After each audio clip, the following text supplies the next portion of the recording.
ముందుగా బ్రహ్మర్షి పితామహ పత్రిజీ గారికి నా ఆత్మ ప్రణామములు. ఇంత చక్కగా మనం శిల్వ మార్గంలో ధ్యానం నేర్చుకుంటున్నందుకు పత్రిజీ గారికి నా ఆత్మ ప్రణామములు. అలానే మన స్పిరిచువల్ జ్ఞానాన్ని అందిస్తున్న, ఆధ్యాత్మిక జ్ఞానాన్ని అందిస్తున్న మన వంశీకిరణ్ మాస్టర్ గారికి నా ఆత్మ ప్రణామములు. వింటున్న మీ అందరికీ నా కృతజ్ఞతలు. నాకు ఈ అవకాశం ఇచ్చిన బ్రహ్మరామిక గ్రూపుకి మెయిన్ మానస మేడంకి నా వందనాలు. మాస్టర్స్, చక్కగా రోజు మనం ఈ అన్నమాచార్య కీర్తనల గురించి ఆ జ్ఞానాన్ని అందుకుంటున్నాము. అలానే వెంకటేశ్వర స్వామి అంటే అన్నమాచార్య కీర్తనలు అంటేనే వెంకటేశ్వర స్వామి ఇలా అనేది మనం తీసుకుంటాం కదా. సో ఆ వెంకటేశ్వర స్వామి అన్నమాచార్య కీర్తనలో ఉన్న ఒక్కొక్క కీర్తనలో ఒక్కొక్క పదానికి ఎంత భావం ఉంటది, ఎంత అర్థం ఉంటుంది మనకు వంశీసార్ చక్కగా వివరిస్తున్నారు. దానికి ఎగ్జాంపుల్ గా ఎవరెవరు వాటి నుంచి ఎలా బయటపడ్డారు అంటే ఆ వాటితోటి అనుసంధానం, ఆ శ్రీవారి హృదయంతో అనుసంధానం అవటం ద్వారా వారు ఎంతటి ఉన్నత స్థాయికి వెళ్ళగలిగారు చక్కగా తెలియజేస్తున్నారు.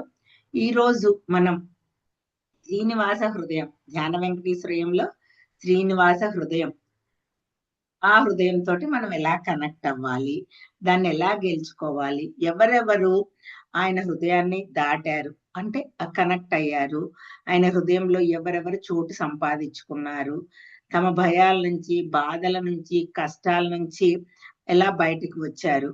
వారే కాదు, మనం కూడా వారిలాగా చేయగలిగితే మనం కూడా శ్రీనివాసుని హృదయంలోకి మనం వెళ్ళగలుగుతాము. ఆ కనెక్ట్ అవ్వటం వల్ల మనకు వచ్చే లాభం ఏమిటి, వీటిని అన్నింటినీ ఎలా దాటొచ్చు అనేసి మనం ఈరోజు తెలుసుకున్నాము. ఆ శ్రీనివాసుని హృదయంతో కనెక్ట్ అయిన వారి గురించి తెలుసుకున్నప్పుడు మనం ఎలా ఉండాలనేది మనకు అర్థమవుతుంది. సో ఆ హృదయంలో ఉన్న జ్వాల యొక్క సెగ పొందాలని మనం కూడా వీటన్నిటి గురించి తెలుసుకుందాం అన్నమాట.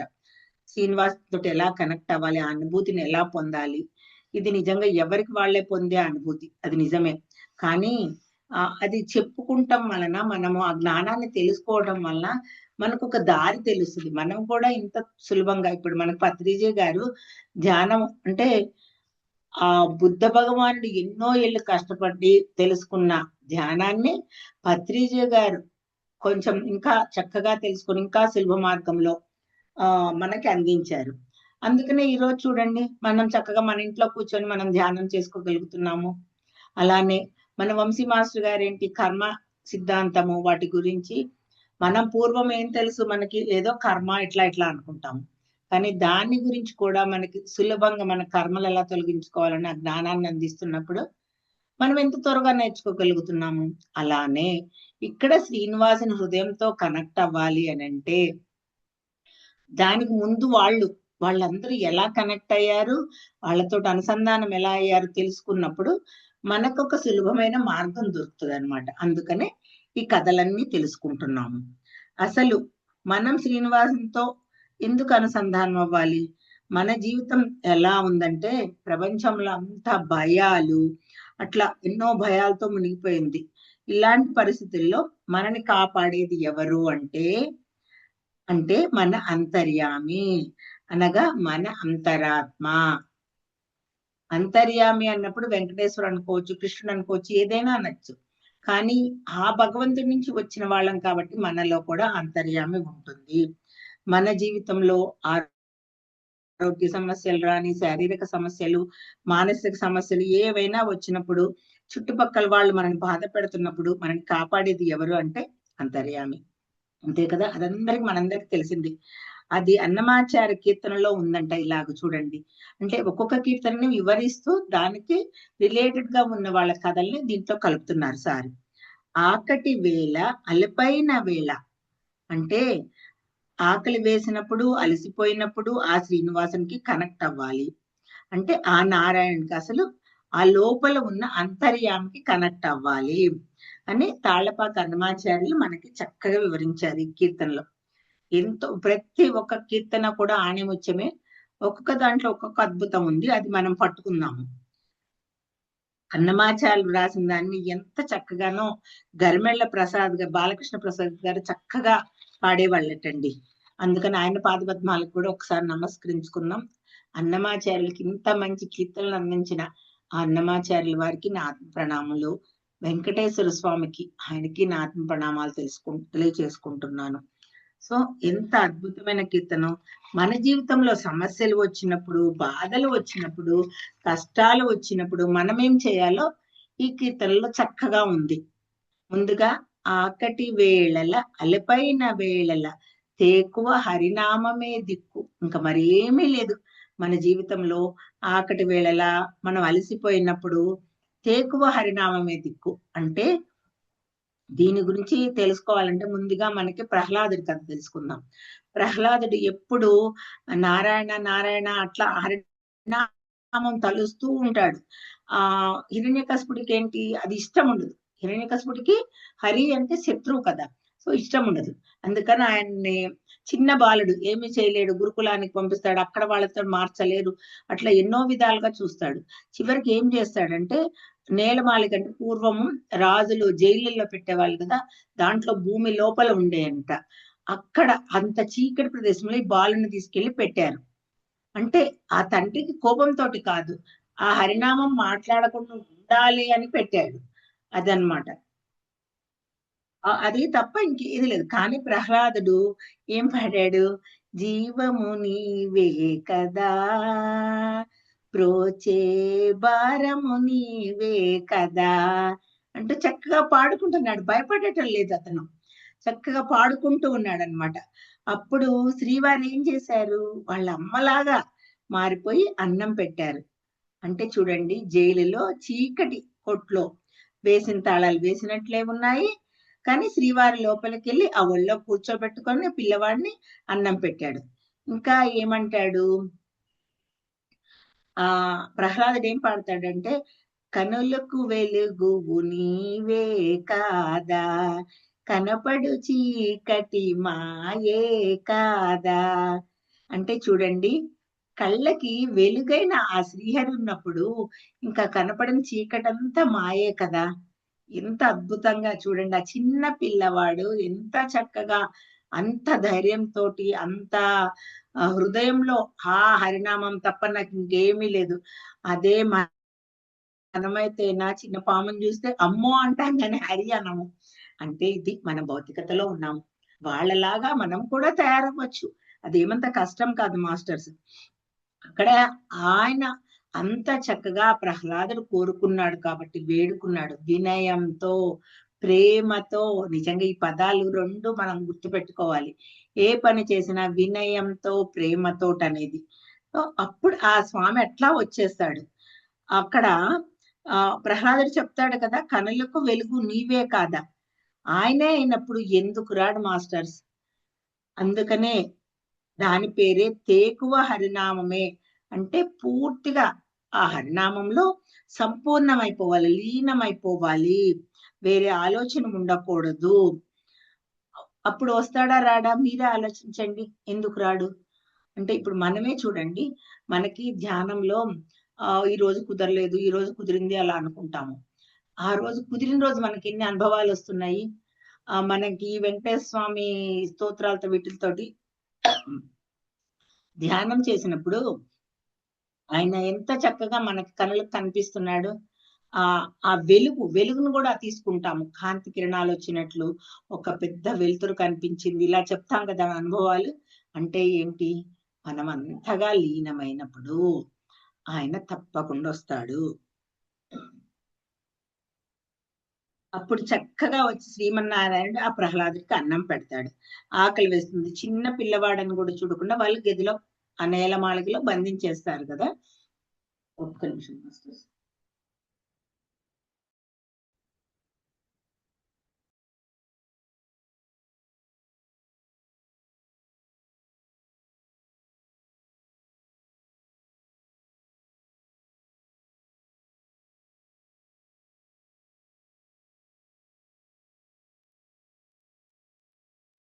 అంటే చూడండి, ఆ హరినామం అదొక్కటే ఆయన ఇంకా అప్పుడు అతన్ని ఎవరైనా అడిగితే ఏంటి ప్రొద్దున లేచినప్పుడు వాళ్ళందరూ అడుగుతారు, ఏంటి నీకు భయమే లేదంటే, భయం ఎందుకు, ఆ మా అమ్మ నా దగ్గర ఉంది కదా, మా అమ్మ ఒళ్ళో తలకాయ పెట్టుకొని పడుకున్నాను కదా అంటాడు.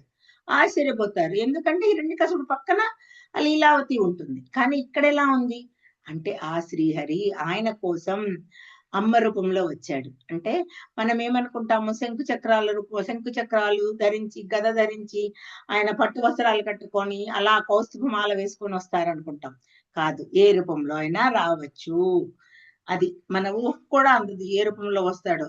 ఎప్పుడు వస్తాడు, ఆ హృదయానికి కనెక్ట్ అయినప్పుడు మాత్రమే వస్తాడు. అది గుర్తుపెట్టుకోండి. ఈ హృదయానికి కనెక్ట్ అవ్వటం అనేది బాగా గుర్తుపెట్టుకోండి. ఈ ఈ పదాన్ని ఇవాళ క్లాసులో చాలా సార్లు చెప్పుకుంటాము.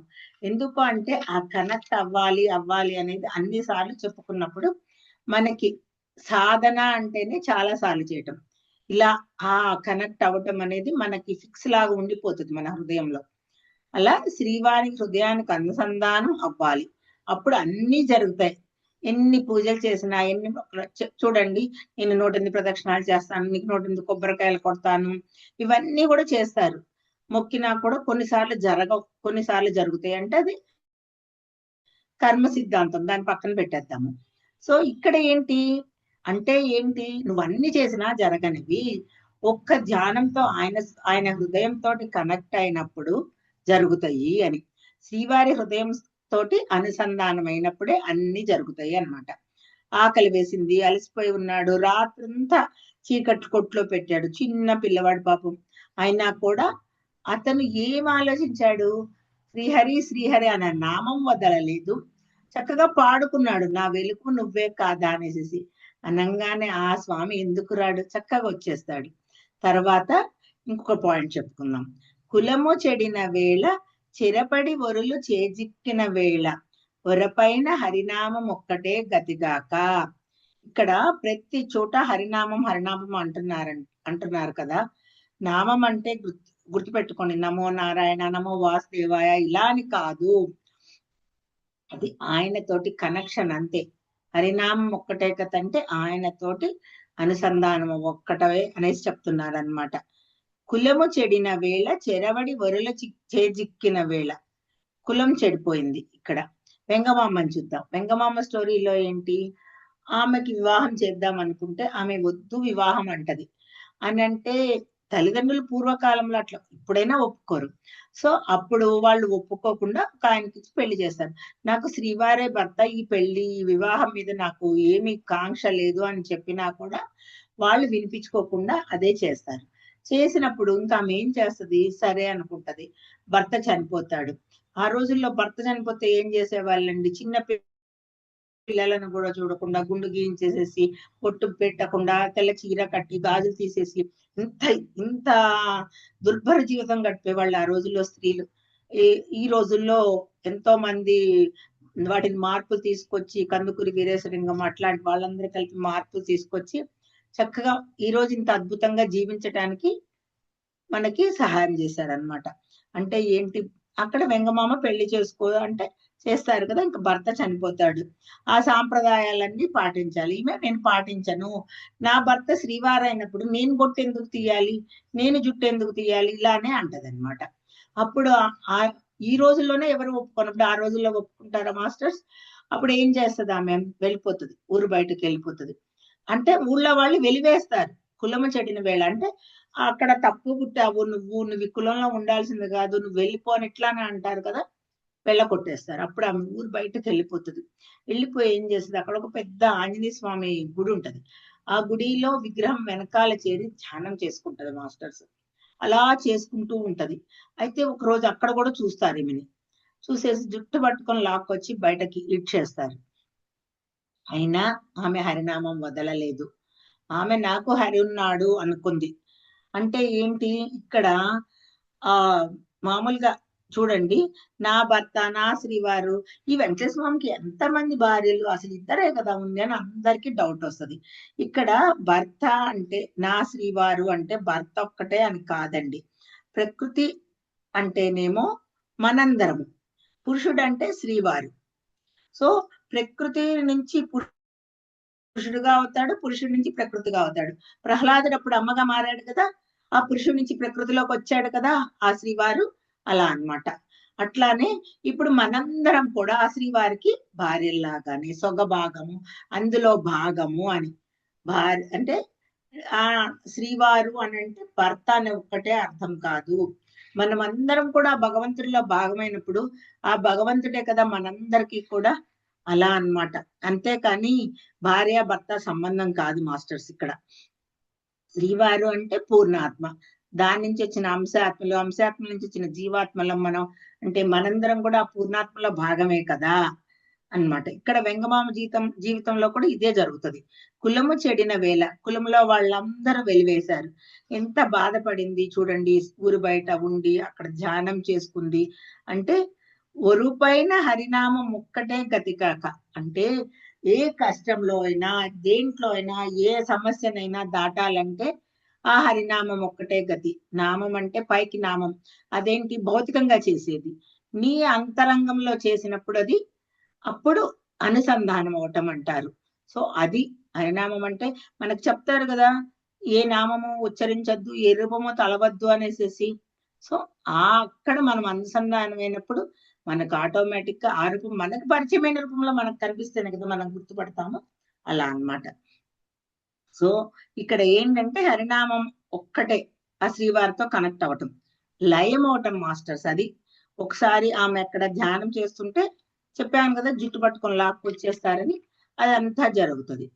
అలాంటి ఆ పరిస్థితి నుంచి ఈ రోజు తిరుమలలో ఒక పెద్ద సత్రము, రోజుకి ఎన్నో లక్షల మంది ఎంతో మంది భోజనాలు చేస్తుంటారు అక్కడ.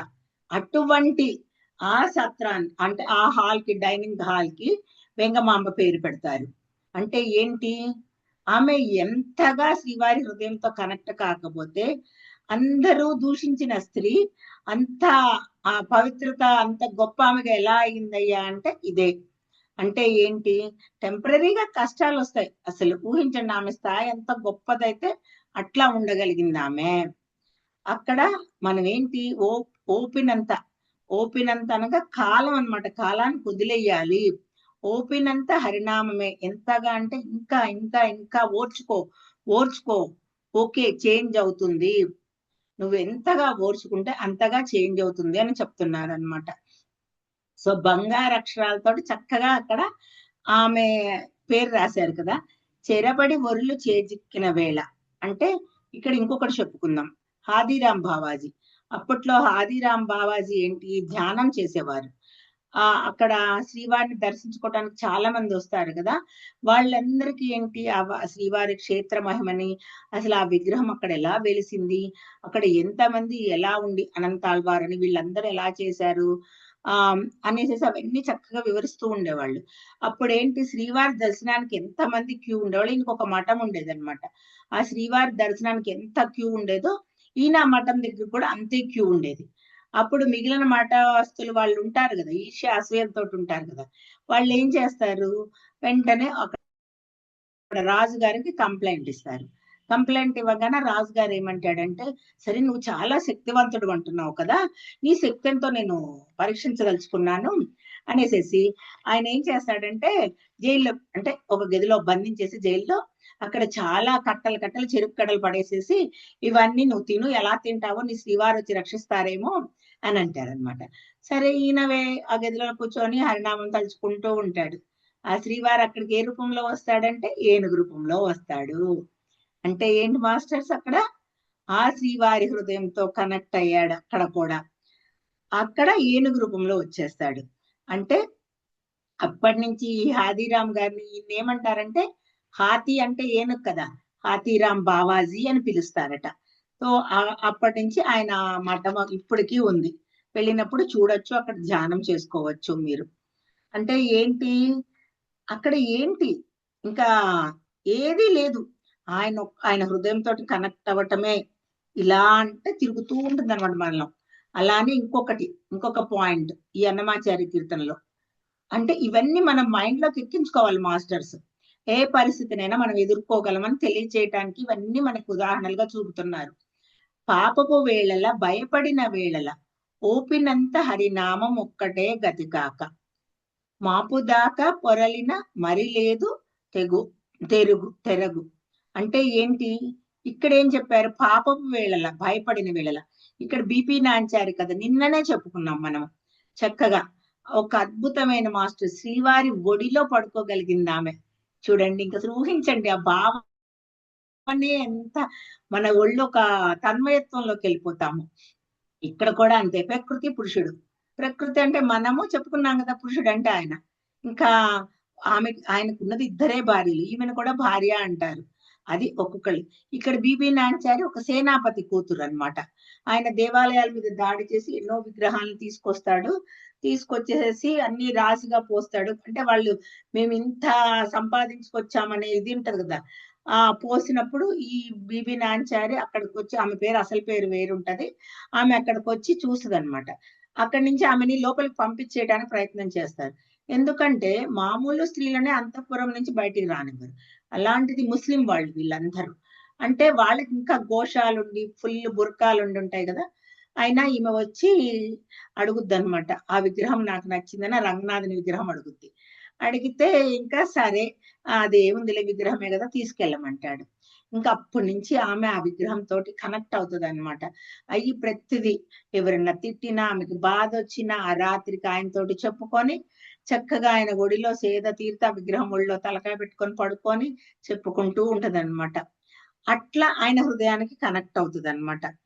అట్లా ఏం చేస్తారు, కొన్ని రోజుల తర్వాత ఆ రాజుల్ని అడిగితే విగ్రహాలను ఇచ్చేస్తూ ఉంటారు.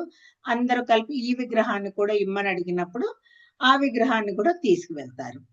సో ఇక్కడ నుంచి తులసి మేడం చెప్తారు, చక్కగా కంటిన్యూ అవుతుంది. Thank you madam. Thank you madam, thank you so much. బ్రహ్మర్షి పితామహ పత్రిజీ గారికి, వంశీ గురువు గారికి, వెంకటేశ్వరునికి వాళ్ళ పాదాలకు నమస్కరిస్తూ మనం ధ్యాన వెంకటేశ్వరంలో భాగంగా ఈరోజు చక్కటి జ్ఞానాన్ని అందుకుంటున్నాం ఫ్రెండ్స్. మన బ్రహ్మరాంబిక గ్రూపు మానసా మేడం గారికి, వింటున్న మీ అందరికీ కూడా నమస్కారాలు తెలియజేసుకుంటున్నాను. ఈరోజు మనం చక్కగా ఇప్పుడు బీబీ నాంచారి గురించి మేడము వివరించారు. ఆమె ఎలా ఆ బొమ్మతో కనెక్ట్ అయిపోయి ఆ శ్రీవారి యొక్క విగ్రహాన్ని తన దగ్గర పెట్టుకొని, తనకి ఏవైనా కష్టాలున్నా తను చెప్పలేనటి ఇంట్లో తన పరిస్థితులు మనకి అర్థం చేసుకోవచ్చు. అంటే తల్లిదండ్రులు సరిగా ఒక రాజులు ఉన్నప్పుడు అక్కడ రకరకాలుగా ఆ యొక్క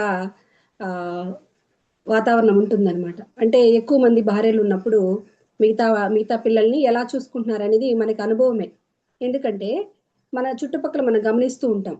తల్లిదండ్రులు ఎవరైనా తల్లి చనిపోయినప్పుడు రెండవ పెళ్లి అలా చేసుకున్నప్పుడు ఆ బిడ్డల్ని ఎలా చూస్తారనేది కూడా అక్కడ మనం అర్థం చేసుకోవచ్చు. అంటే వాళ్ళ కడుపున పుట్టిన బిడ్డల్ని ఒక రకంగాను, మిగతా వాళ్ళని ఒక రకంగాను ఎంత చక్కగా చూసుకున్నా కూడా తేడా అనేది మాత్రం మనం పసిగట్టచ్చు అనమాట. అట్లాగే ఇక్కడ కూడా ఈమె ఈ బీబీ నాంచారి ఆమె ఉన్నటువంటి పరిస్థితులు ఎలా ఉండేటువంటి ఆ రోజుల్లో, ఇంకా ముస్లిమ్స్ అంటే ఇంకా మనం చాలా ఇప్పటికీ కూడా వాళ్ళకి ఘోష అనేది ఉంది, కానీ కొంచెం బెటర్గా మనం ఇప్పుడు చూస్తున్నాము. కానీ అప్పటి రోజుల్లో చాలా ఇదిగా ఉండేదన్నమాట. బయటికి రావడానికి చాలా వాళ్ళకి కండిషన్స్ ఎక్కువగా ఉండేవి. కానీ ఇప్పుడు పరిస్థితులు అలా లేవు. అలాంటి పరిస్థితుల్లో రకరకాలైనటువంటి ఇతర రాజ్యాల నుంచి వాళ్ళకి వాళ్ళ నాన్నగారికి ఎంతో మంది భార్యలు వస్తుండేవాళ్ళు. వీళ్ళని సరిగా చూసుకోకుండా పట్టించుకోకుండా ఉన్నప్పుడు వీళ్ళ యొక్క బాధ అనేది వర్ణనాతీతంగా ఉంటుందన్నమాట. అలాంటి సమయంలో ఆ విగ్రహాన్ని చూసి ఆ విగ్రహం ఆమెకి కనెక్ట్ అయ్యింది. ఆ విగ్రహాన్ని చక్కగా ఆమె పెట్టుకొని తన బాధలన్నింటినీ, అంటే ఆయన ఒడిలో, అంటే మనం దీనికి ఎగ్జాంపుల్గా మనం ఏం చెప్పుకోవచ్చు అంటే, మనం కూడా ఏంటంటే ఏదైనా బాధ ఉన్నప్పుడు ఎవరికి చెప్పుకోలేనప్పుడు మనం దేవుడి గదిలోకి వెళ్ళి దేవుడికి పూజ చేస్తూ మనం ఏం చేస్తామంటే మనం ఇతరులకు చెప్పలేని బాధని మనం ఒక్కోసారి భగవంతుడితో చెప్పుకుంటూ ఉంటాం అనమాట. అట్లాగే ఈమె కూడా ప్రతిదీ చెప్తూ ఆయనతో కంప్లీట్గా హృదయంతో ఆయనకి కనెక్ట్ అయిపోతుంది అనమాట. అలా కనెక్ట్ అయిపోయి ఆయన ఒళ్ళోనే పడుకొని నిద్రపోతున్నట్టుగా, ఆయనే తినిపిస్తున్నట్టుగా, ఇంకా ఆమె ప్రపంచం అంతా కూడా ఆయనే అయిపోయారు అనమాట. ఒకరోజు ఆ విగ్రహాన్ని తీసుకెళ్ళిపోయినప్పుడు ఆమె ఇంకా అన్నం ఏం తినకుండా పట్టుబట్టి కూర్చుంటది అనమాట. అప్పుడు ఇంకా ఖచ్చితంగా ఆ విగ్రహాన్ని ఆమెకి తీసుకొచ్చి ఇవ్వడం అనేది జరుగుతుంది. ఈ కథలో మనం ఒక్కొక్క కథను తెలుసుకుంటూ వస్తున్నాం కదా, ఆ కథ ద్వారా మనకు అర్థమైపోయింది ఇప్పుడు. ఇక్కడ ఆమె ఎలా కనెక్ట్ అయింది అని మనకి ఇంపార్టెంట్. ఆమె అక్కడ దాన్ని ఎలా తీసుకొచ్చి ఇచ్చారు, ఆ కథలు అనేది మనకి ఇంపార్టెంట్ కాదు ఇక్కడ. దాంట్లో ఆమె ఎలా కనెక్ట్ అయ్యింది అని అన్నప్పుడు ఇక్కడ టైం లైన్ అని సమాంతర జన్మలు అని చెప్పి సమాంతర లోకాలు అని చెప్పుకుంటున్నాం కదా, ఆ పాయింట్ మనం ఇక్కడ చక్కగా అర్థం చేసుకుందాం ఫ్రెండ్స్. అంటే ఇప్పుడు తిరుమలలో విగ్రహం ఉంది, అది భౌతికంగా మనకు అందరికి కనిపిస్తుంది, అది భౌతిక లోకంగా అనుకుంటే, అభౌతిక లోకం అంటే మనం హాస్టల్ ట్రావెల్ ఇవన్నీ చెప్తూ ఉంటాం కదా, హాస్టల్గా వెళ్ళి మనము ధ్యానం చేస్తున్నప్పుడు ఇతర లోకాల్లో కూడా మనం చక్కగా వెళ్ళి చూసి రావచ్చు అనమాట. మనం ట్రై చేయొచ్చు ఖచ్చితంగా. మనం ధ్యానం చేస్తున్న వాళ్ళందరికీ ఇది ఆల్రెడీ అందరికీ తెలిసే ఉంటుంది అనమాట. మనం కూర్చొని చక్కగా నేను అలా లోకాలన్నీ వెళ్ళి రావాలి అని మనం ఎప్పుడైతే అంత శక్తిని కూడా మనం తీసుకోవాలి. అయితే అలా ట్రై చేసిన వాళ్ళు కూడా ఉన్నారు, ఆ విషయం కూడా మనకు తెలుసు అనమాట. అట్లాగే ఈమె ఇక్కడ అభౌతిక లోకంలో ఆయనతో టచ్ అవ్వడం జరిగింది అనమాట. మనం కూడా మనకి ఏదైనా సమస్యలు ఉన్నప్పుడు ఇక్కడ ఎవరిని కూడా ఆమె ఎవరిని నిందించలేదు. వాళ్ళ తల్లిదండ్రులను కూడా ఆయన మళ్ళీ మళ్ళీ పెళ్లి చేసుకున్నారు కాబట్టి వాళ్ళు ఎవరు పట్టించుకోలేదు, తనకు తల్లి లేదనేది కానీ, తన బాధలను ఎవరు తీర్చట్లేదని కానీ, ఇతరుల మీద ఎవరి మీద వాళ్ళ కోపాన్ని వాళ్ళు చూపించట్లేదు.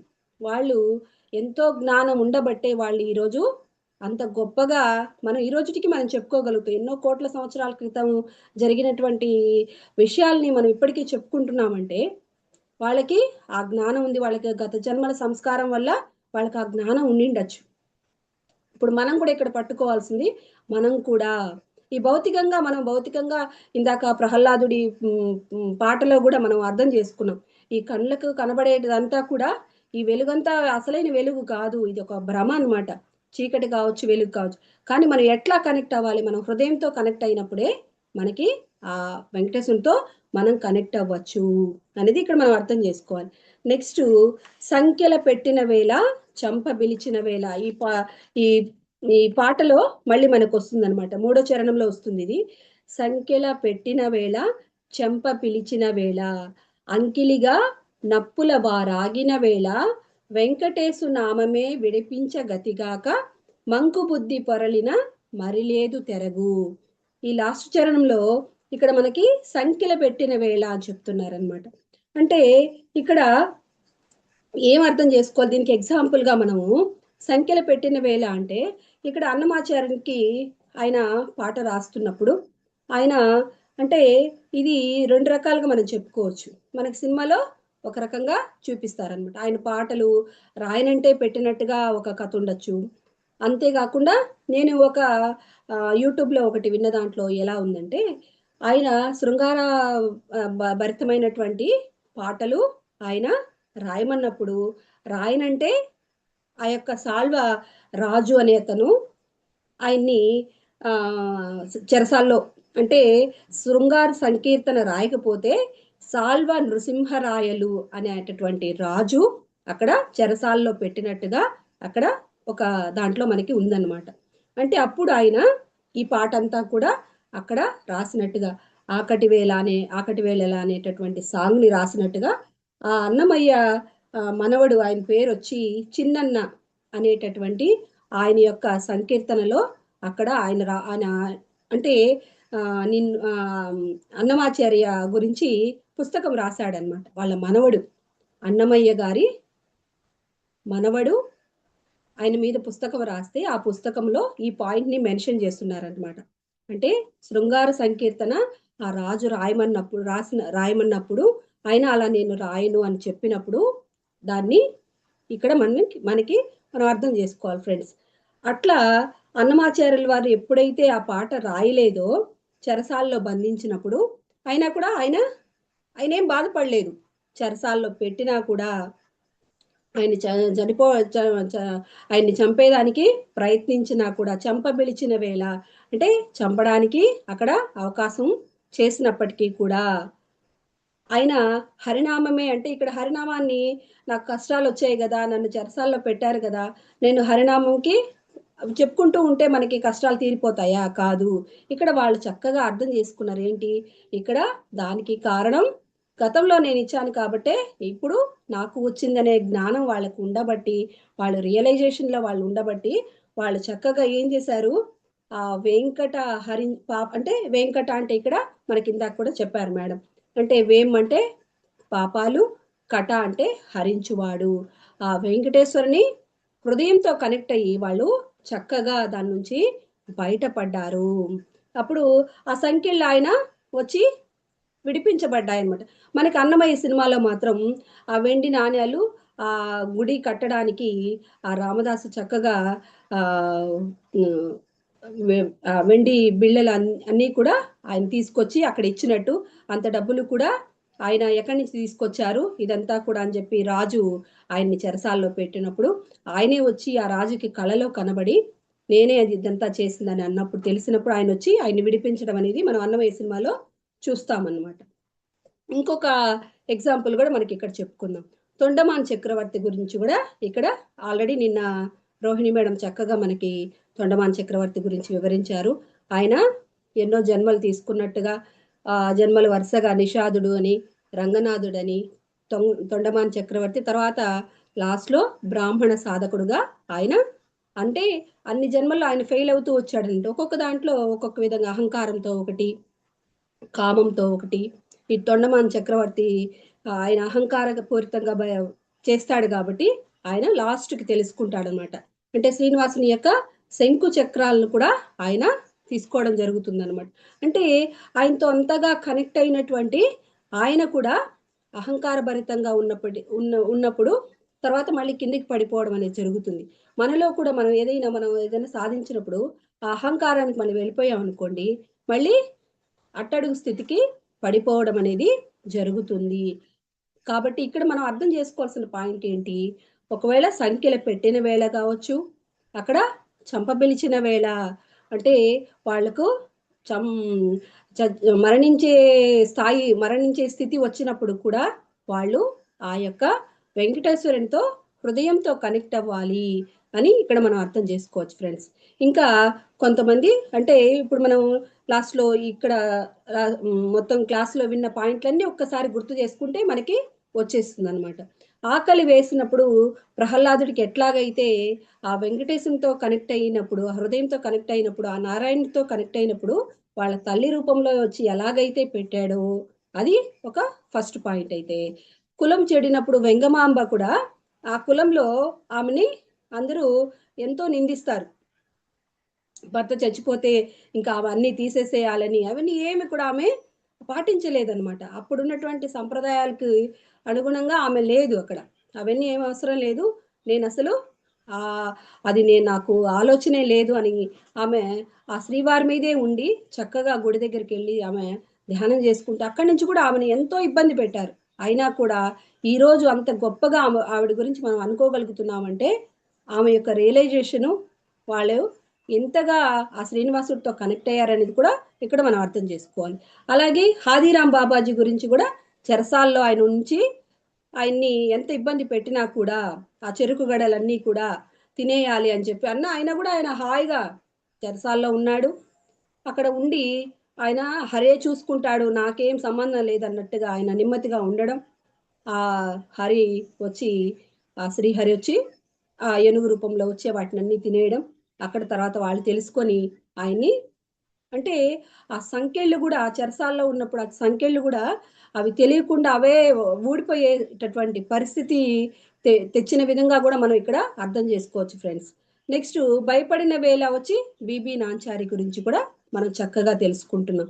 ఇక్కడ ఈ పాపపు వేళలా అంటే ఈ హరినామమే ఇక్కడ ఒక బాధలో ఉన్నప్పుడు కానీ ఆ సంఖ్యలు పెట్టిన వేళ కావచ్చు, ఆకటి వేళ కావచ్చు, చంపబిలిచిన వేళ కావచ్చు, ఇవన్నీ ఇట్లాంటి టైమ్స్లో వాళ్ళు ఎలా హృదయంని కనెక్ట్ చేసుకున్నారు ఆ వెంకటేశ్వరునికి అనేది పాయింట్ని మనం ఇక్కడ చక్కగా అర్థం చేసుకోవాలన్నమాట. వీళ్ళంతా కూడా వాళ్ళ జీవితంలో ఏ బాధ వచ్చినా కూడా దానికి కారణం మేమే అని అనుకున్నారు. మాకింత కష్టం వచ్చింది, వాళ్ళ వల్ల వచ్చింది, వీళ్ళ వల్ల వచ్చిందని ఇతరుల మీదకి ఎవరిని కూడా వాళ్ళు నిందించలేదన్నమాట. వాళ్ళ ఎలాగైనా దీని నుంచి మనం బయటపడతాము.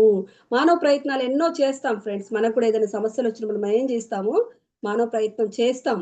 చేసిన తర్వాత అప్పటికి అది కాలేదనుకోండి, ఇంకా ఆ భగవంతుడి అప్పచెప్పేసి ఆయన పాదాలకి శరణు వదిలేసేసి మనం ఎప్పుడైతే ఊరుకుంటామో అప్పుడు ఆ భగవంతుడు చూసుకుంటాడు. అప్పటి వరకు మన హృదయంలో ఉన్నటువంటి ఆ భగవంతుడు ఏం చేస్తుంటాడంటే, వీళ్ళు ఎక్కడో ఉంటే వెతుక్కుంటారు అని చెప్పి మన హృదయంలోనే ఆయన కూర్చో ఉంటాడనమాట. మనం అన్ని ప్రయత్నాలు చేసిపోయి ఆఖరికి అలసిపోయి మనం హాయిగా గమ్మన కూర్చొని, ఇంక నువ్వే పరమాత్మ, నువ్వే దిక్కు, నాకు ఇంకెవరు వేరెవరు దిక్కు లేరు, నువ్వే నాకు నువ్వే నాకు దాన్ని చూపించు. ఇప్పుడు మనం కర్మ విపాకం ద్వారా ధ్యానం ద్వారా మనం ఏం చేస్తున్నాం, చక్కగా కర్మలను చూసుకుని నాకు చూపించు అని అడుగుతున్నాం, వాటిని విపాకం చేసుకుంటున్నాం కదా. అట్లాగే ఆ హృదయంతో ఎప్పుడైతే కనెక్ట్ అవుతామో వాటి నుంచి మనం బయటపడగలమని ఇక్కడ మనం అర్థం చేసుకోవాలి. అట్లాగే ఎగ్జాంపుల్గా ఇంకా రామదాసు గురించి కూడా, రామదాసులు అక్కడ మనకి ఆయన ఎంత చెరసాల్లో ఉన్నా కూడా ఆ రాముణ్ణే ఆ ఆ, వేడుకున్నాడు, కానీ ఎవరిని కూడా నిందించలేదన్నమాట. అట్లాగే కుచేలుడు ఎంతో ఇబ్బంది, ఆయన పరిస్థితి చాలా దుర్భరమైన పరిస్థితుల్లో కూడా ఆయన ఎవరిని కూడా ఏమనకుండా ఆ కృష్ణుడి దగ్గరికే వెళ్ళి ఆయనతోనే మొరపెట్టుకున్నాడు అని. ఇంకా అన్నమయ్య కూడా అట్లాగే ఇక్కడ మనం అర్థం చేసుకోవాలన్నమాట. అంటే వాళ్ళ యొక్క పాపాలను వాళ్ళే హరింప చేసుకున్నారు. ఇక్కడ వాళ్ళు ఆ భగవంతుడితో ఆ ఆ వెంకటేశునితో హృదయంతో కనెక్ట్ అయ్యారు కాబట్టే వాళ్ళ పాపాలను వాళ్ళు హరింపజేసుకున్నారు. ఆ నామాన్ని ఒకటేమైనా మనం గోవింద గోవింద అని కావచ్చు, వెంకటేశ నమో వెంకటేశ అని అనేసి ఊరికే అంటూ ఉంటే తీరిపోతాయంటే ఇక్కడ మనము అది కాదు. అర్థం చేసుకోవాల్సింది మనము మన హృదయంతో ఎప్పుడైతే కనెక్ట్ అయిపోయి మనము ఆ హరినామాన్ని మన హృదయంతో కనెక్ట్ చేసుకున్నప్పుడే వాటి నుంచి మనము బయటపడగలం అనేది కూడా ఇక్కడ మనం అర్థం చేసుకోవాలి. పరమాత్మతో కనెక్ట్ అవ్వాలంటే భౌతిక పరమైనది కాదు. భౌతికంగా ఆయనతో కనెక్ట్ అవ్వగలుగుతామా మనం ఆయన దగ్గరికి వెళ్ళగలుగుతామా? భౌతికంగా తిరుమలకు వెళ్ళి ఆయన్ని ఆ విగ్రహాన్ని చూసి చక్కగా దండం పెట్టుకొని రాగలం. అభౌతికంగా మనం కనెక్ట్ అవ్వాలంటే మనము ఎలా చేయాలి అనే దానికి ఇప్పుడు మనం తెలుసుకుందాం. ఎలా అవ్వాలి అంటే ఇక్కడ మనకి వంశీ మాస్టర్ గారు ఏం చెప్తున్నారంటే చక్కగా మనం అర్థం చేసుకుందాం. అంటే జంతువులకి మానవులకి ఒక తేడా ఉందన్నమాట. ఎలా మనకి హృదయంతో కనెక్ట్ అవ్వడం అనేది ఒక ఈజీ ఎగ్జాంపుల్ గా మనం అర్థం చేసుకుందాం ఫ్రెండ్స్. అంటే జంతువులకి మనుషులకి మనం తేడా ఏముందంటే మనం ఏమనుకుంటాము, మాట్లాడడం వాటికి రావు, మనకి మాట్లాడడం చక్కగా వచ్చు కాబట్టి మాటలే భాషే తేడా ఉంటుందేమో, మనమైతే మాట్లాడుకుంటాం తెలుగు చక్కగా మాట్లాడుకుంటాం, వాటికంటూ ఒక భాష లేదేమో, లేదంటే అవి వాటి భాషలో అవి మాట్లాడుకుంటున్నాయి కానీ మనకేం అర్థం కావట్లేదని మనం అనుకుంటాం. కానీ దానికి సారు ఎంత చక్కగా వివరించారంటే, అంటే ఒక కాకి చచ్చిపోయి పడిపోయింది అనుకోండి, కాకులన్నీ కూడా వచ్చి చుట్టూ మూగేస్తాయి అన్నమాట. అట్లాగే ఒక కుక్క పడినా పక్షి పడినా కా ఏ కుక్కలు చచ్చిపోయాయనుకో కుక్కలే వచ్చి మూగుతాయి, కాకులు చనిపోయినప్పుడు కాకులే వస్తాయి అక్కడికి. కానీ అక్కడ ఒక కుక్క కావచ్చు, ఒక కోతి కావచ్చు, ఒక కాకి కావచ్చు చనిపోయి పడిపోతే మనిషి ఎలా ఫీల్ అవుతాడండి? అయ్యో ఈ కుక్కకి ఏమో అయ్యింది. ఒకవేళ యాక్సిడెంట్ లో ఏమైనా అయ్యింది అనుకోండి, కుక్కకి చనిపోయింది అనుకోండి, అక్కడ చూసినప్పుడు మనం ఎంత బాధపడతాం. రోడ్డు మీద మన బండిలో కానీ ఎట్లా వెళ్తున్నప్పుడు అవి ఏదైనా జరిగినప్పుడు మనం ఒక్క నిమిషం మన హృదయం విలవిల్లాడిపోతుంది మనం గమనించినట్లయితే. అసలు చూడలేము కంప్లీట్ గా ఆ సీన్ ని మనం కళ్ళతో చూడలేమన్నమాట. ఇప్పుడైతే ధ్యానంలోకి వచ్చిన తర్వాత వాటి ఆత్మకు కూడా శాంతి కలగాలని ఎవరైనా చనిపోయి వెళ్తున్నా కూడా మనం ఏం కోరుకుంటున్నాం, మనస్ఫూర్తిగా కోరుకుంటున్నాం, వాళ్ళ కుటుంబ సభ్యులకంతా కూడా శాంతిని ప్రసాదించండి తండ్రి అనుకున్నాం. చనిపోయిన వాళ్ళ ఆత్మకి శాంతి చేకూరాలని కోరుకుంటున్నాం కదా మనం చక్కగా. అంటే ఆ హృదయం అనేది మనిషికి ఉన్నటువంటి ఒక గొప్ప వరము. అవి అలా కాదు, ఏదో వాటి తినే తిండి అలా ఉన్నాయి. వాటికి జంతువులకి మనకి ఉన్నటువంటి తేడా అనేది అక్కడ మనం అర్థం చేసుకోవాలి. సకల ప్రాణుల పట్ల కరుణ ప్రేమ అనేది మనిషికే ఉందన్నమాట. ఆ హృదయం అనేది మనకు ఉంది. ఒక పక్షిని కానీ ఏదైనా జంతువుని చంపుతుంటే కూడా మనం ఎంత హాయిగా ఆనందంగా చేస్తున్నారా?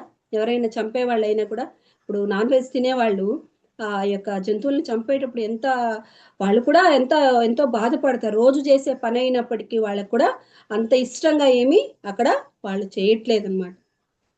దీనికి ఇంకా ఎగ్జాంపుల్గా ఒసామా బిన్ లాడెన్ కావచ్చు, హిట్లర్ కావచ్చు, వాళ్ళకు కూడా హృదయం అనేది ఉంది. యాక్చువల్గా మానవులుగా జన్మించిన ప్రతి ఒక్కరికి హృదయం అనేది ఉంది. కానీ వాళ్ళు అజ్ఞానంతో వాళ్ళకి ఆ హృదయానికి ముసుగులు వేయబడి ఉన్నాయి. ఎప్పుడైతే మనం చక్కగా ధ్యానం చేస్తూ మనలో ఉన్నటువంటి సరికాని గుణాల్ని ఎప్పుడైతే మెల్లమెల్లగా మనకే తెలియకుండా ఎప్పుడైతే వెళ్ళిపోతున్నాయో అప్పుడు ఆ హృదయం అనేది ఓపెన్ అవుతుంది ఫ్రెండ్స్. అట్లా కాకుండా వాళ్ళు ఆ హృదయానికి వాళ్ళు ముసుగులు వేసుకొని ఉన్నారు. అందుకనే వాళ్ళకి అంత కాఠిన్యంగా వాళ్ళు అలాంటి పనులు చేయగలుగుతున్నారు అని ఇక్కడ ఎగ్జాంపుల్గా మనం తీసుకోవచ్చు. ఇంకా కూడా ఒక ఎగ్జాంపుల్ చెప్తున్నారు. ఒక వడ్డీ వ్యాపారం అనుకోండి, అతను అందరికీ డబ్బులు ఇచ్చాడు. ఆ ఇచ్చిన డబ్బుల్ని వాళ్ళు పాపం కట్టలేకపోతున్నారు. కట్టలేనప్పుడు వాడు ఏడుస్తున్నా కూడా వాడి దగ్గర వసూలు చేసేటప్పుడు మనకి మనసు చెప్తుంది అనమాట, అయ్యో వాళ్ళకి పరిస్థితులు బాగాలేవు, ఇంత డబ్బులు వడ్డీకి ₹2 కాకుండా ₹5, ₹10 ఇచ్చేటటువంటి వ్యక్తులు కూడా ఉన్నారండి. అంటే వాళ్ళ యొక్క అవసరాన్ని మనం వాడుకోవడానికి సిద్ధంగా ఉన్నటువంటి వ్యక్తులను కూడా మనం చూస్తూ ఉంటాం మన చుట్టుపక్కల. అప్పుడు మనకి చాలా బాధ అనిపిస్తది. అయ్యో! అంత వడ్డీ తీసుకుంటే వాళ్ళు ఎలా కట్టగలుగుతారు? సంవత్సరాల పాటు వడ్డీలు కట్టడానికే సరిపోతుందనమాట. ఇంకా అసలు వాళ్ళు ఎప్పుడు కట్టాలి? ఎంతో బాధాకరమైన పరిస్థితి అనమాట. అలాంటప్పుడు వాళ్ళకి మనసు చెప్తుంది, వద్దు ఇంతలా నువ్వు చెయ్యొద్దు. వాళ్ళ బాధని నువ్వు అర్థం చేసుకొని మనసు చెప్తుంటే, ఏం అవసరం లేదు, ఇట్లా అంటే వ్యాపారం చేయలేం మనం అని చెప్పేసి వాళ్ళకి ఆ మనసు దాన్ని అనగబెట్టేస్తుందనమాట. అది గాని మన హాస్పిటల్స్‌లో కూడా గమనించొచ్చు. బిల్లులు చాలా డబ్బులు వేసేస్తారనమాట. ఏదో కాస్త డబ్బులు తక్కువ ఉన్న వాళ్ళు వెళ్తూ ఉంటారు కదా! అప్పుడు వాళ్ళకి చాలా బిల్లులు చూసినప్పుడు వాళ్ళకి చాలా బాధ కలుగుతుంది. అలాంటప్పుడు కూడా మనం ఆ హృదయంతో మనం ఎట్లా అనేది ఆ హృదయం మనకు చెప్పేస్తూ ఉంటుంది. మన మనసు పనిచేస్తూ ఉంటుంది. మన హృదయం పనిచేస్తూ ఉంటది అక్కడ. ఇది కాదు, ఇలా కాకుండా ఉంటే బాగుండేది అనేది ఇదంతా కూడా మనం అర్థం చేసుకోవచ్చు అనమాట. కాబట్టి ఇక్కడ మనకి ఆ పాయింట్ చెప్తున్నారు. వీరంతా కూడా ఏం చేశారంటే మనం ఇప్పుడు దాకా చెప్పుకున్నటువంటి హాదీరామ్ బాబాజీ కావచ్చు, బీబీ నాంచారి కావచ్చు, అన్నమయ్య కావచ్చు, రామదాస్ కావచ్చు, కుచ్చెల్లుడు కావచ్చు, వీళ్ళంతా కూడా తొండమాన్ చక్రవర్తి కావచ్చు, వీళ్ళంతా హృదయంతో కనెక్ట్ అయ్యారు కాబట్టే వాళ్ళు అక్కడ దీనికి ఒక మంచి వర్డ్ చెప్తున్నారు సారు. పుష్పంలో ఉన్న మకరందం కోసం తుమ్మెదలు ఎంత దూరమైనా వస్తాయి. అంటే ఒక పువ్వులో ఉన్నటువంటి మకరందం కోసం తుమ్మెదలు ఎక్కడో తిరుగుతున్నా కూడా ఆ మకరందం కోసం ఎలాగైతే ఆ తుమ్మెద ఆ పువ్వు దగ్గరికి వస్తుందో అలాగే మనలో ఆ హృదయం అనేది, ఆ పరివర్తన అనేది ఎప్పుడైతే మనలో ఉంటుందో మనం చెప్పేటటువంటి ప్రతిదీ కూడా ఆ వెంకటేశ్వరుడికి కనెక్ట్ అవుతుంది. కాబట్టి ఇక్కడ మనం అంతలా ఉన్నామా లేదా, మన హృదయాన్ని వికసింప చేసుకుంటున్నామా లేదా అనేది మనం ఆలోచించుకోవాలి ఫ్రెండ్స్. వీళ్ళంతా కూడా ఇదే చేశారనమాట. హృదయంతో వెంకటేశ్వరుని ఆకర్షించారు. మనం కూడా మన హృదయంతో కనెక్ట్ అవ్వాలి. కనెక్ట్ అవ్వడానికి మనం ఆ హృదయం ఎలా కనెక్ట్ అవుతుందని మన ఇన్నర్ మనకు చెప్పేస్తూ ఉంటుంది. మనకు పని చేస్తున్నప్పుడు చక్కగా ఒక పాట పాడుతున్నాం అనుకోండి, ఆ పాట మనకి అవతల వాళ్ళు చెప్పే కంటే ముందే మనకు అర్థమవుతుంది. మనం బాగా పాడుతున్నామా, చక్కగా ఉందా లేదా, మనం ఎక్కడైనా మనకి కాస్త భయంతో చక్కగా పాడలేకపోయామా, ఏదైనా సబ్జెక్ట్ చెప్తున్నప్పుడు మనకి ఇక్కడ ఈ పాయింట్ మనం మిస్ చేసామా, లేకపోతే ఇది ఇంకా చక్కగా మనం చెప్పగలుగుతున్నామా, ఇంకా బాగా చెప్పుంటే బాగుండేది. మన హృదయం మనకి ప్రతిదీ, మన ఇన్నర్ మనకు తెలియజేస్తూనే ఉంటుంది ఫ్రెండ్స్. వాటిని మనం ఎప్పుడైతే మనం పట్టుకుంటామో మనం ఇంకా ఉన్నతంగా ఎదగగలుగుతాం అనమాట. సకల ప్రాణికోటిని రక్షించడం, తోటివారిని ప్రేమించడం, ఇవన్నీ కూడా హృదయంతో కనెక్ట్ అవ్వడానికి మనం చేయాల్సినటువంటి విధులు అన్నమాట. అబద్ధాలు ఆడకుండా ఉండడం, ఇతరులకి ఏదైనా అవసరమైతే వాళ్ళకి సహాయం చేయడం. మన హృదయం చెప్తుంది అక్కడ వాళ్ళు చాలా ఇబ్బందుల్లో ఉన్నారు, మనం చక్కగా మనకి ఉన్నంతలో మనం సహాయం చేస్తాం. తనకు మాలిన ధర్మం చేయమని ఎవరు చెప్పరు ఫ్రెండ్స్. తనకు ఉన్నంతలో మనం ఇతరులకు కూడా సహకరించవచ్చు అనమాట. ఎప్పుడైతే ఇవన్నీ చేస్తూ మనం చక్కగా ధ్యానం చేస్తూ ఆ జ్ఞానాన్ని పొంది ధర్మబద్ధంగా జీవిస్తూ సత్సంగంలో ఉంటామో మన హృదయం కూడా కరుణతో ఉంటుంది. ఆ శ్రీవారు మన దగ్గరికి పరిగెత్తుకొని వస్తాడు అని ఇక్కడ మనం అర్థం చేసుకోవాలి. మనం ఆ ప్రాసెస్లోనే ఆ ఇదిలోనే ఆ లైన్లోనే మనం అందరం ఉన్నాం ఫ్రెండ్స్. కానీ మనకు మనం ఉన్నామని చెప్పుకుంటే సరిపోదు. మనం ఎక్కడైనా అలా లేమా, మన హృదయంతో మనం కనెక్ట్ అవ్వడానికి మనం ఇంకా వెనక్కి వెళ్ళిపోతున్నామా, ముందుకు వెళ్తున్నామా, భౌతికంగా ఏం చెప్తున్నాము, మన ఇన్నర్లో మన హృదయంతో మనం ఎలా ఉన్నాం అనేది కూడా మనం ఇక్కడ అనుక్షణము కూడా చెక్ చేసుకుంటూనే ఉండాలి. ఎటువంటి భయంకరమైన పరిస్థితులు వచ్చినా, సమస్యలు చుట్టుముట్టినా మనము చక్కగా ధ్యానం చేసుకుంటూ కళ్ళు మూసుకొని వెంకటేశ గతంలో నేను ఏదైతే చేశానో నేను దానిని తిరిగి అనుభవిస్తున్నాను. ఇక్కడ వీళ్ళంతా కూడా చేసింది అదే ఫ్రెండ్స్.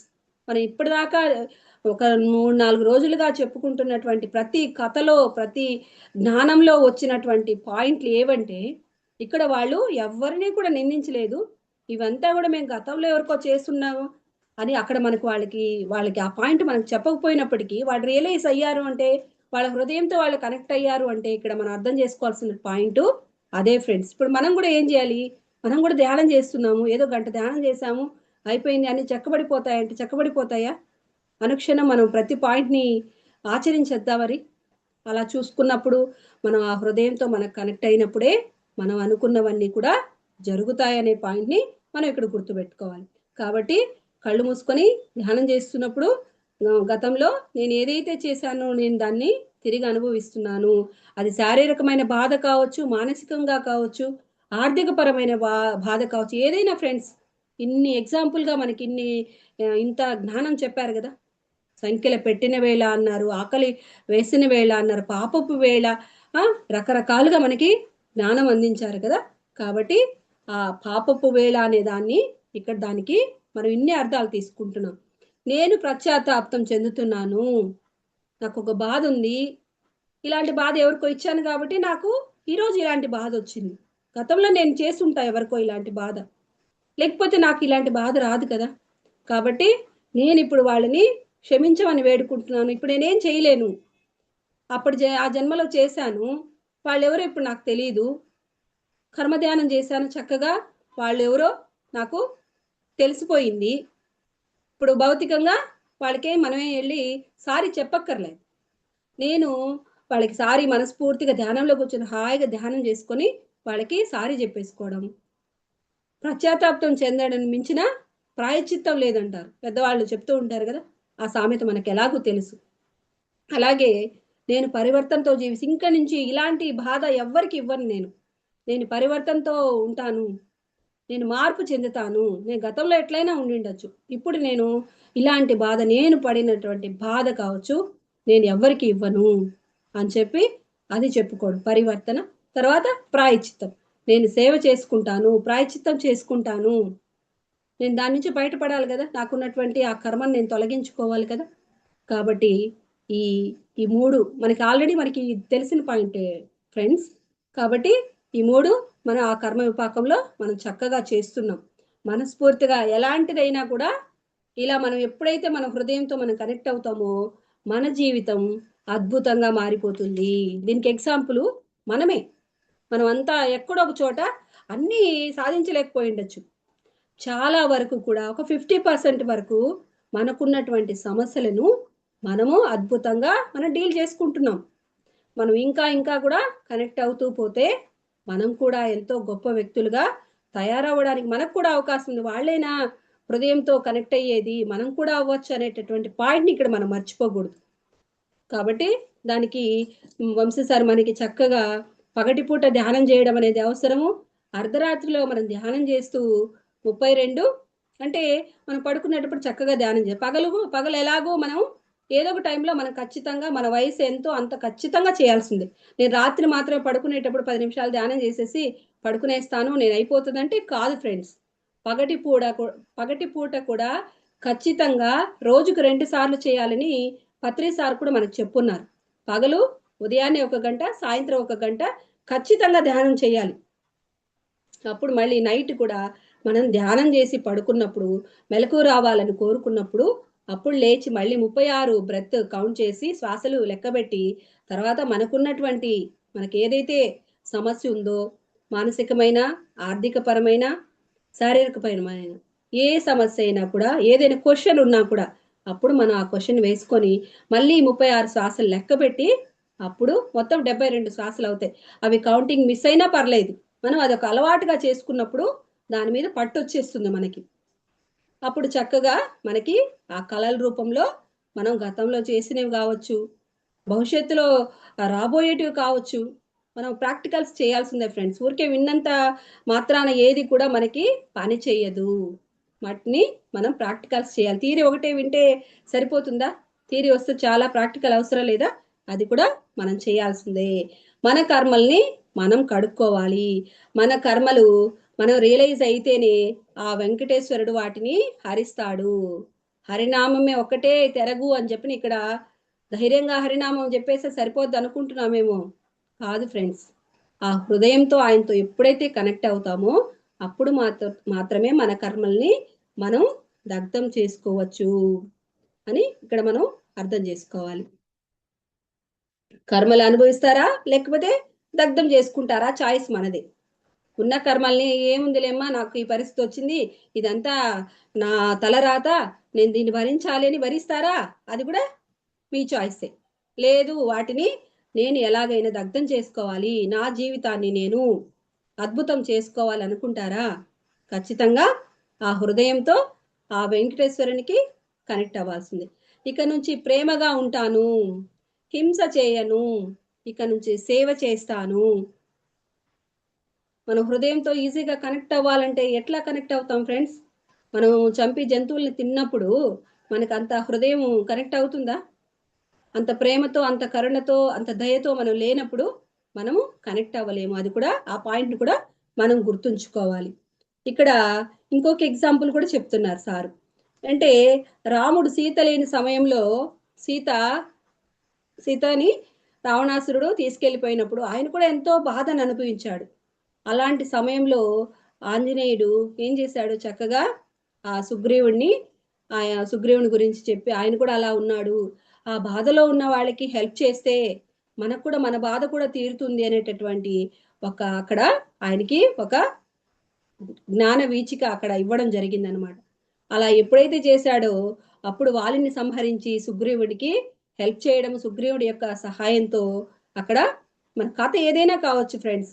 అంటే మనలాంటి బాధలు ఎవరికైనా ఉన్నాయనుకోండి, మనం ఏం చేస్తాం? చక్కగా అమ్మ నాకు కూడా ఇలాంటి బాధ వచ్చింది, నేను ఇలా చేశాను, చక్కగా ధ్యానం చేసుకున్నాను, ఆ జ్ఞానం నేను ఎప్పుడైతే పొందానో దానిలోంచి నేను ఇట్లా బయటపడగలిగాను, దాని గురించి కర్మధ్యానం నేను చేశాను, వాటిని విపాకం చేసుకున్నాను, చక్కగా నా ఆరోగ్యం నాకు చక్కబడింది, ఆర్థిక సమస్య నుంచి నేను బయటపడ్డాను, మానసిక పరమైనటువంటి సమస్యలు నేను తగ్గించుకున్నాను అని వాళ్ళకి మనం ఎప్పుడైతే ఈ జ్ఞానం అందిస్తామో, మనం నేర్చుకున్న జ్ఞానాన్ని మన వరకే పెట్టుకొని మన స్వార్థపూరితంగా మనం ఉండకూడదు ఫ్రెండ్స్.